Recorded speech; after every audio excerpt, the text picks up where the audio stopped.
بالحنجرة. كيف صحتك أستاذ باسم؟ الخيرات. تحياتي استاذ سمير. حبيبي القلب. تحياتي لكل جمهورك الجميل وكل الاخوه اللي عم يتابعوك أهلا وسهلا. يعني يتواصلوا معك. وتحيه لكل حدا يعني حقيقه اليوم عم يقول وجهه نظر او راي، شو ما كانت وجهه النظر والراي، طالما هي ضمن حدود المنطق واللياقه وبدون الخروج عن يعني الآداب والطريقة اللطيفة. حاول تعمل باركينج أستاذ باسم مشان نسمع حكياتك الحلوين، ما تكون مشوش بالقيادة إذا كنت عم تسوق بترجاك. ماني واضح صوتي يعني؟ واضح، لا مشان ما تشرد، لأنه بيشرد السائق أيامات. لا تمام أنا حاطط سماعات. إن شاء الله بتسلم لقلبي. أستاذ باسم، كيف كانت زيارتك إلى دمشق وسط مخاوف منه أنت يا أخي وإلى آخر؟ أنا لن أتكلم، أنت أبو الكلام والمفهومية. الهوى لك سيدي. أن انطباعك عن زيارتك لدمشق، ما الذي يجري بدمشق، ورسالتك إلى السوريين بشكل عام وللقيادة بدمشق الجديدة. تفضل. لا أنا الحقيقة زيارتي كانت زيارة جيدة ولطيفة وإيجابية، وكان في مبادرة لطيفة تجاهي. أنا الحقيقة قدرتها لأنه أنا يعني استقبلت استقبال كتير جيد. أكيد الجماعة في دمشق عندهم معلومات كاملة عن كل شخص وكل تفاصيل ما يحيط فيه إلى آخره. ممتاز. من إشارات استفهام أو غير استفهام. فأنا استقبلت استقبال جيد جدا، وكان يعني الإشارات كلها كانت إشارات جيدة للتعاطي. لمست فعلا رغبة حقيقية في مد الجسور والتواصل وبناء خلينا نقول نوع من بناء الثقة الجميل والجيد، تسيير العلاقات بين السوريين. برافو. أنا ما بدي يكون نوع من ليك، لا بدي بالغ ولا بدي اقعد، بدي احكي بالامور على قدر يعني على قدر تماما مشاهدتي استاذ بشفافيه ارجو. نعم تفضل. تمام.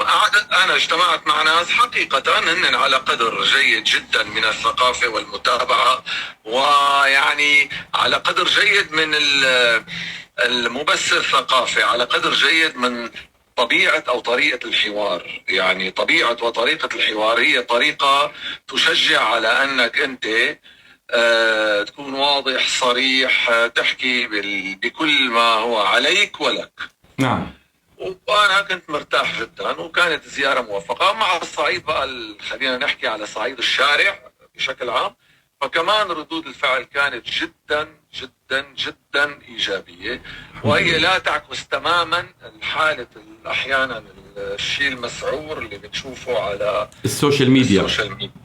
يعني تقول أن هذا الانفلات أستاذ باسم على السوشيال ميديا بعيد ومجافي للحقيقة بالشارع السوري. الشارع السوري محب ومتسامح، إنما السوشيال ميديا هو اللي عم يساوي هاي الحالة من الكراهية والنطوطة والزعرنة كما توصف من قبل البعض بين قوسين. تفضل أستاذنا.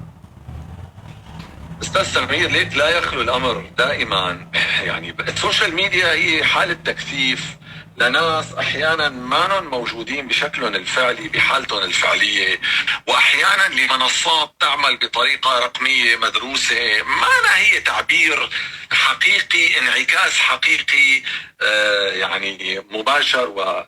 لا السوشيال ميديا يعني انا برايي بنلعب فيها كثير، لكن اليوم حتى على صعيد الشارع في كثير من الناس ولهم الحق في ذلك، عندهم إشارات استفهام، وخصوصي فيما يتعلق فيني أنا، وهذا حقهم الطبيعي. نعم.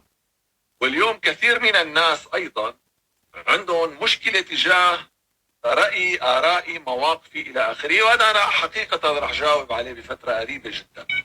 لكن كمان بنفس الوقت يعني أنا تعرضت لحملة تشويه ممنهجة ومدروسة من قبل ليس فقط أشخاص.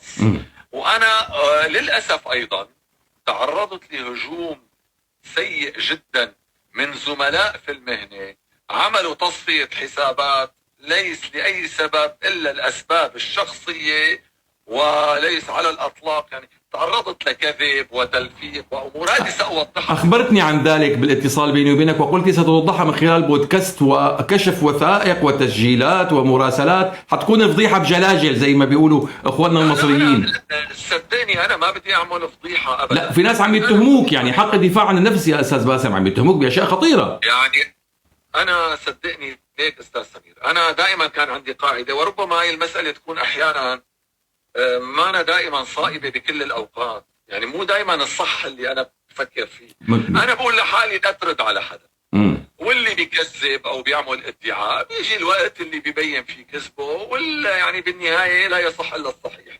هذا الشيء ما فينك تعممه، ومو دائما بيصير، خصوصا قدام الاحداث الكبيره او قدام حجم كذبه يروج على صعيد مثلا شعبي وجماهيري بطريقه كثير كبيره. فانا اليوم بلاقي انه بالوقت المناسب وهو قريب جدا راح احكي كل شيء، لا لافضح حدا ولا لاجي انا دافع ولا لا شيء، لانه انا بدي اوصف الامور كما هي.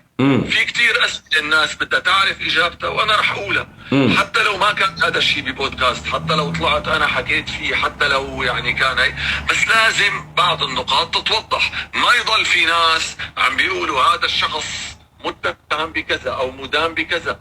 انا اليوم كممثل عندي جمهور كبير، اليوم هذا الجمهور جزء كبير منه اليوم بيقول لا والله انا بدي صنف باسم ضمن هذا التصنيف لانه انا سمعت كذا وكذا.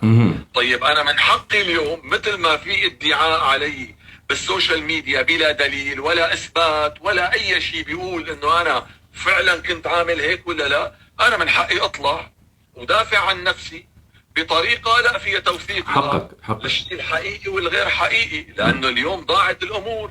اليوم انا حتى عم بحكي مع زملاء واصدقاء استاذ سمير، طب قامات بالمهنه، قامات مثل استاذ ايمن زيدان يا اخي تالف على لسانه 700 تصريح. بوجه له تحيه للاستاذ ايمن، بوجه له تحيه حبيب القلب. يعني استاذ ايمن يعني صار له فتره طويله عم بيعاني حقيقه من تنمر غير مسبوق على السوشيال ميديا مثلا، لانه كل كم يوم بيطلع حدا بيالف تصريح على لسانه. استاذ ايمن غيره حتى من القامات ومن الفنانين الكبار. فاليوم الحقيقه لا تحولت القصه لمهزله، انه اليوم انا هلا فيني اطلع اقول الف تصريح على لسانك استاذ سمير وبننزله نحن على صفحات الفيس، وبتجي 1000 صفحه بتاخده نسخ لصق، اما بشكل عفوي او بشكل مدروس. قال شو بدي اتذكر منك يا اسفرجي لك العضه بغصه. نشروا علي تزوير وعملوا حسابات مزوره على الاكس باسمي وحطوا لي علامه زرقاء دفعوا عليها مصاري وقطعوا فيديوهات. والله ما ضل قرد بخوشه يا رجل، اخريني لله. تعرف يا استاذ باسم،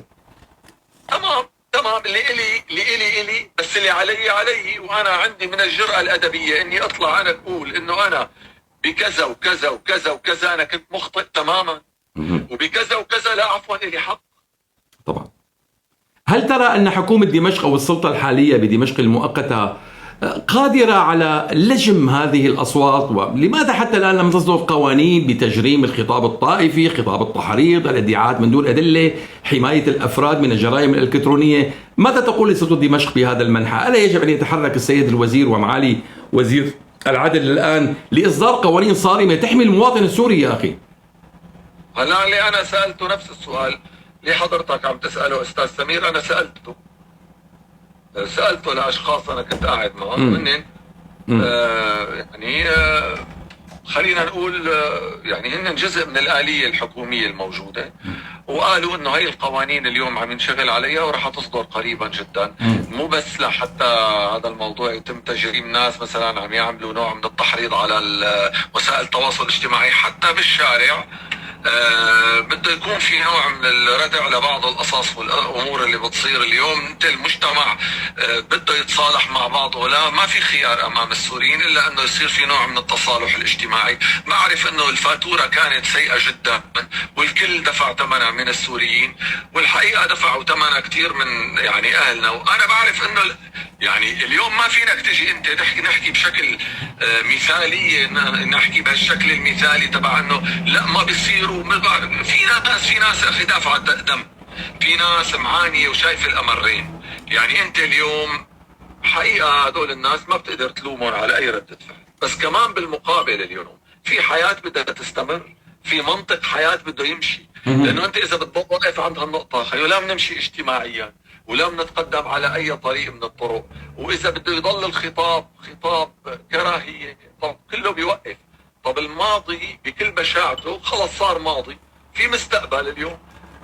انا بعرف انه ما فينك يعني تحكي، انا ما فيني يعني انا اكثر حدا ما بيحق له ينظرني هالموضوع بجوز، بس اليوم على الأقل ضمن آلية العمل الحكومي إذا ما كان في فعلا ترتيب لهالموضوع، طب منضلنا بنفس الدائرة. طيب. ما بعرف، طيب. نطلع من دائرة التخوين والكراهية ما بعرف. أنا ما راح أطول عليك، بعرفك إنك على طريق مشغول. أستاذ باسم، سمير متيني أخوك إن شاء الله بعهد الله، وأخو السوريين، ومنبر الإعلامي سمير متيني، ما رأيك بما يتم تداوله؟ ورأيك أنت كفنان، يعني كرجل متابع، رجل أنت خبير فنان ومخضرم وتعرف تتقرأ لغة الجسد وتقرأ، يعني رجل خبير، والموهبة اللي ربنا حباك بها ليست من فراغ، يعني حتما في شيء من الخبرة الكبيرة بهالاتجاه. قيمنا، انتقدنا، ما بزعل والله ابدا. انا مره من مرات استلمتك انت طولان حاجه اقول لك معلش بحق لك حبيبي. انا بحق لك، انا رجل ورطت نفسي عند كذا مره، حكيت خارج اطار، برأيي خارج اطار الماده الفنيه، او خارج اطار حتى استدرجت انت للدفاع عن جهه او نعم الفنيه والاجتماع، وانا راح احكي عليه لاحقا وراح استفيض بالحكي. حلو. لكن انا اليوم انا بتابعك وبشكل دائم وبشوف تحليلك وتقييمك، وجزء كبير كثير من تنبؤاتك خلينا نقول، او من يعني قراءة سياسية، حقيقة قراءتك للمشهد جزء الأكبر منها صار حقيقة.